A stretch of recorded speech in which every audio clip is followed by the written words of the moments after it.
اللہ تعالیٰ کی نافرمانی کرنا اور شریعت کے خلاف عمل کرنا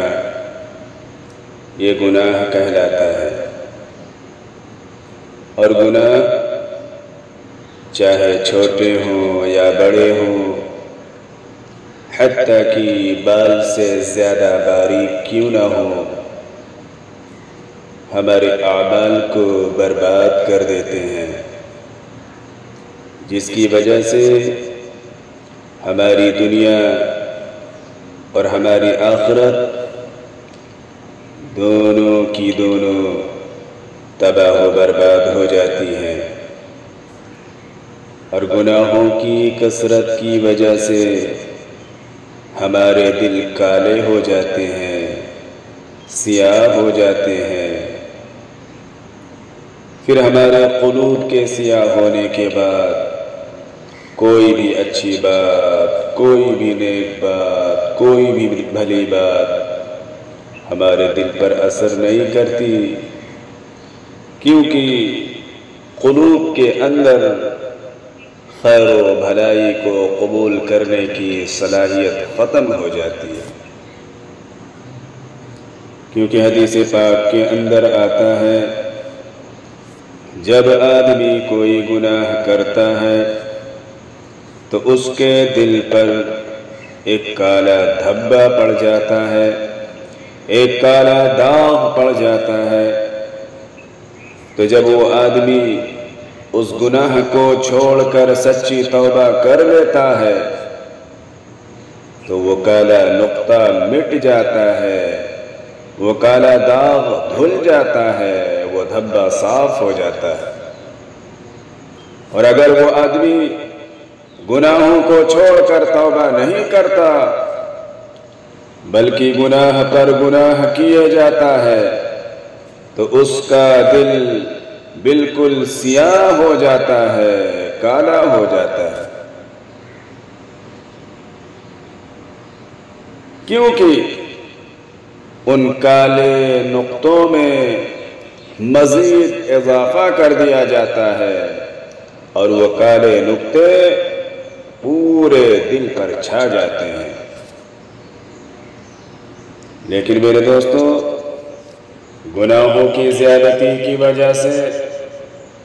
گناہوں کی کثرت کی وجہ سے پورا کا پورا دل سیاہ ہو چکا ہے۔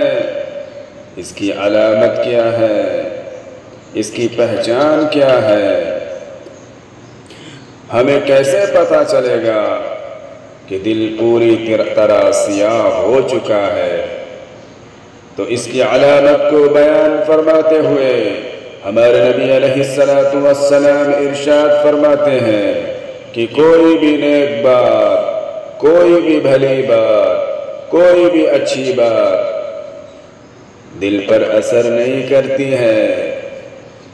یہ علامت ہے اس بات کی کہ قلوب سیاہ ہو چکے ہیں، دل کالے ہو چکے ہیں۔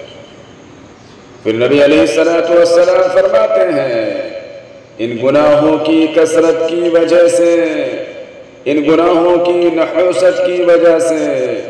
ایک دن ایسا آتا ہے کہ اس کا ایمان بھی سلب کر لیا جاتا ہے۔ دوستو، اب ایسی حالت میں کوئی شخص پوری زندگی اپنے آپ کو مومن سمجھتا رہے، پوری زندگی ایمان والا سمجھتا رہے، لیکن جب وہ اس دنیا سے جاتا ہے تو ان گناہوں کی کثرت کی وجہ سے، ان گناہوں کی نحوست کی وجہ سے ایمان سے محروم ہو کر دنیا سے چلا جاتا ہے۔ یہی وجہ ہے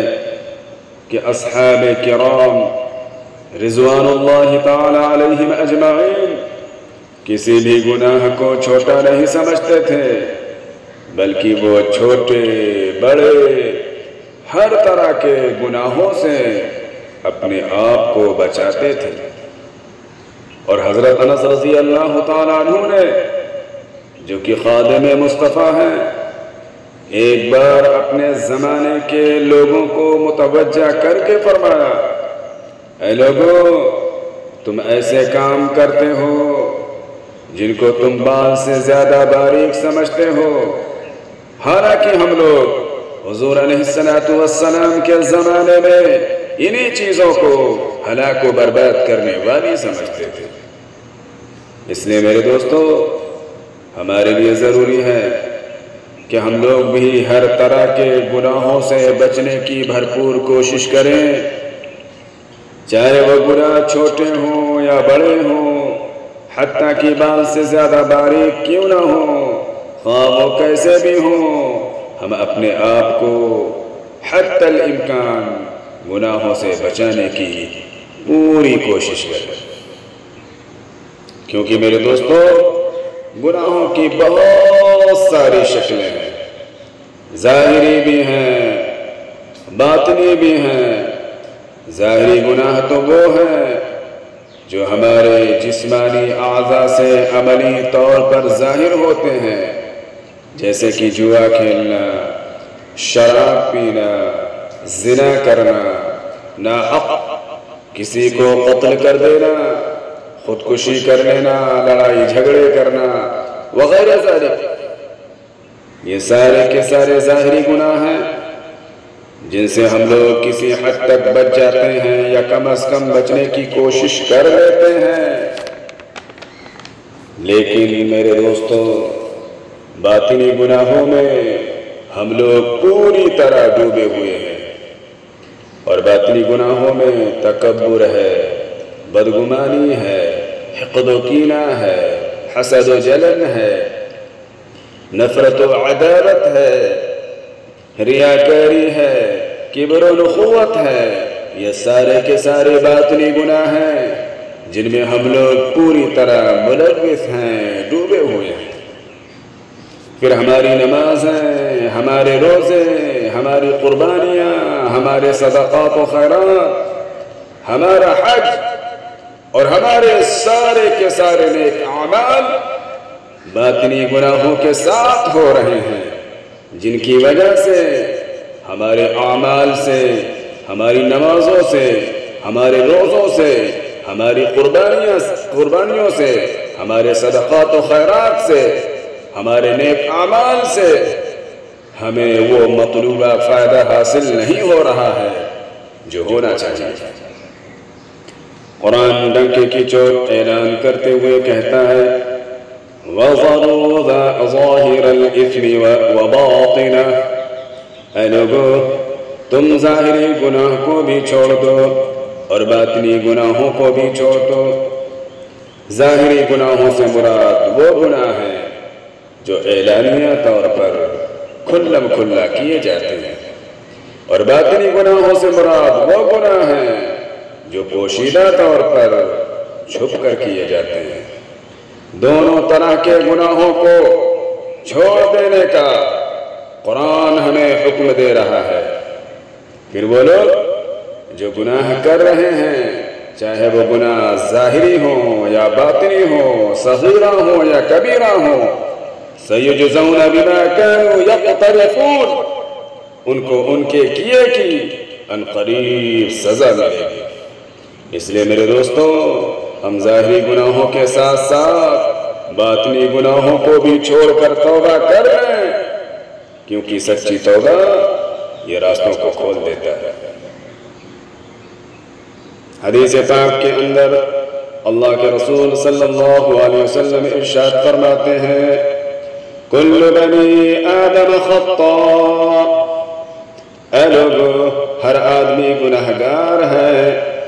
وخیر الخطائین التوابون، اور گناہگاروں میں وہ لوگ اچھے ہیں جو اپنے گناہوں سے توبہ کرنے والے ہیں۔ دوستو، توبہ کرنے والے اللہ کو بہت پسند ہیں۔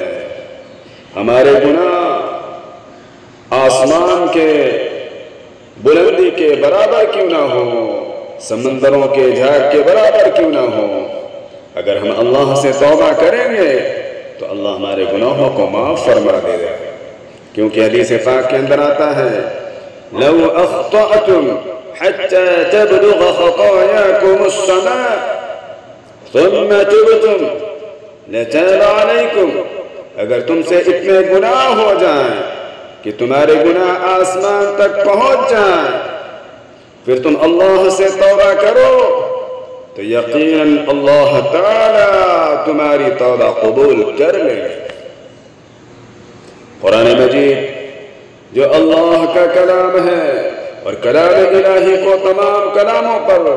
وہی فضیلت حاصل ہے، وہی بزرگی حاصل ہے جو خود اللہ رب العزت کو اپنی تمام مخلوق پر، کیونکہ قرآن میں اللہ فرما رہا ہے وَمَن يَعْمَلْ سُوءًا أَوْ يَظْلِمْ نَفْسَهُ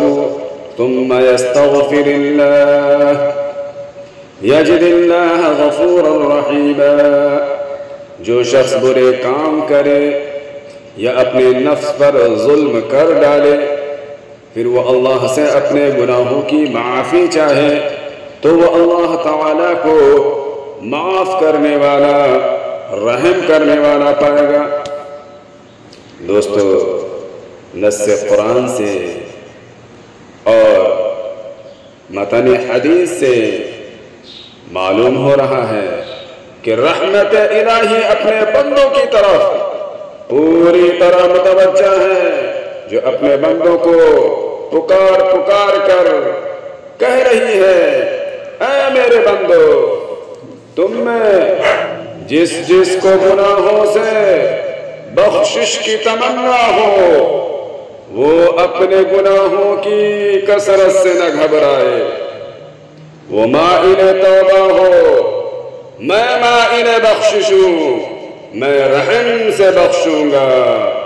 وہ شرم سے پچھتائے۔ میرے عزیز دوستو، نفس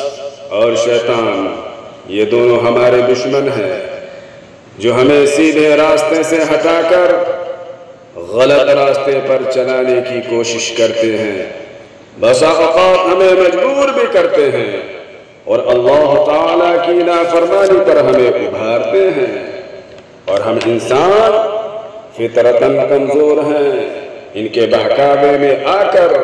اللہ رب العزت کی نافرمانی کر بیٹھتے ہیں۔ اس لیے اللہ تعالیٰ نے ہماری معافی کے لیے توبہ کا دروازہ کھول رکھا ہے۔ اس کو اختیار کرنے کے بعد ہمارے گناہ دھل جاتے ہیں، صاف ہو جاتے ہیں، کیونکہ سچی توبہ آخرت میں کامیابی کا ذریعہ ہے۔ سچی توبہ بخشش و مغفرت کی سند ہے۔ سچی توبہ کرنے کے بعد انسان گناہوں سے ایسا پاک ہو جاتا ہے جیسا کہ اس نے گناہ کیا ہی نہیں۔ اس لیے میرے دوستو، اگر ہم سے گناہ ہو جائے تو ہم اللہ کی رحمت سے بالکل مایوس نہ ہوں، بلکہ ہم اپنے گناہوں سے توبہ کریں، ہم اللہ کو بخشنے والا اور رحم فرمانے والا پائیں گے۔ اللہ ہم سب کو گناہوں سے بچنے کی، خواہ وہ گناہ ظاہری ہوں یا باطنی ہوں، صغیرہ ہوں یا کبیرہ ہوں، ہر قسم کے گناہوں سے